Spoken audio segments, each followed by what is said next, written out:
Ang susunod na programa ay rated PG. Ito ay nangangailangan ng patnubay at gabay ng magulang para sa mga batang manonood. Hindi makapaniwala si Annalyn na makita niya sa hotel na meeting place nila ni Lolo Pepe si Moira at nagtanong pa siya kung nakita ba ni Moira ang Lolo Pepe niya. Kung nagulat si Annalyn na makita niya si Moira, mas lalong nagulantang si Moira dahil bakit pa nakasalubong pa niya si Annalyn kung saan may malaki siyang problema. Pinukpo kasi ni Moira si Lolo Pepe sa ulo nang bantaan siya na ipapakulong dahil nabisto na ang sikreto niya at kasabwat pa niya si Zoe sa ginawa niyang krimen. Pero nang marinig ni Annalyn ang sinabi ng receptionist na nakahanda na ang wheelchair na nirequest ni Moira, doon na kinutuban si Annalyn kung saan kaya gagamitin ni Moira ang wheelchair. Kaya sinundan ni Annalyn at Regan si Moira sa room nito at mabuti na lang pinapasok sila dahil ang akala ng guard kilala sila ni Moira pero late na dumating si Annalyn.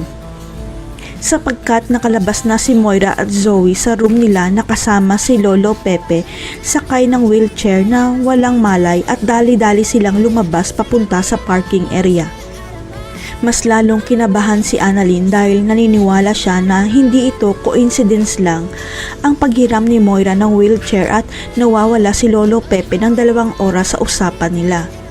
Kaya tumungo si Annalyn at Regan sa security office para magtanong kung pwedeng makita nila ang CCTV footage para makumpirma kung kasama ni Moira si Lolo Pepe. Sa kasamaang palad, offline daw ang CCTV footage ng hotel kanina pang umaga pero ang totoo ginawa ng paraan ni Balahadja para hindi mahuli ang amo niyang bruha. Hindi na alam ni Annalyn ang gagawin at abot langit ang takot niya dahil wala pa si Lolo Pepe kaya tumawag siya kay Giselle para sabihin na nawawala si Lolo Pepe. Parang tumigil ang mundo ni Giselle nang marinig niya ang iyak ni Annalyn kaya dali-dali siyang pumunta sa hotel at kinausap nila ni Annalyn ang receptionist tungkol kay Moira. Ayon sa receptionist, confirm na binisita ni Lolo Pepe si Moira dahil nakalag ito sa records nila at ipinakita ang CCTV footage na magkasama si Moira, Zoe at Lolo Pepe.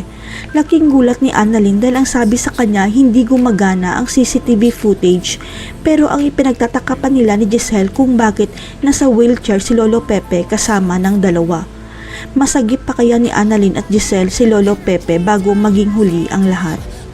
Abangan.